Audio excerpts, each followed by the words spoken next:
ทะลบแต่เนื้อกระบายขณี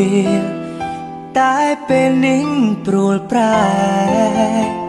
កំព្រានៅតែម្នាក់ឯងស្នេហ៍ធ្លាប់តែសើចប្រឡាយតែពេលនេះចង់បាយព្រោះគ្មានរូបពងងារជាកំហុសបង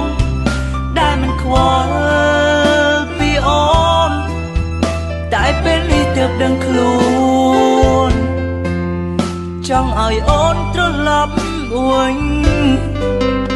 តើអាចទេវល់ដាំស្នេហ៍ជាថ្មី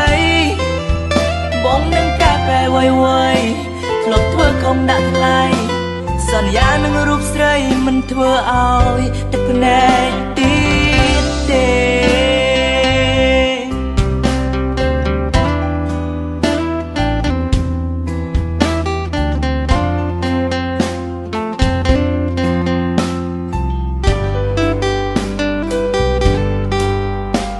ក៏ដឹងអូនមិនអាចត្រឡប់ពេលនេះស្នេហ៍ត្រូវចប់បញ្ឈប់រាល់ក្តីស្រឡាញ់ពេលនេះទើបដឹងខ្លួនសោកស្ដាយពេលឃ្លារូបឆោមឆាយ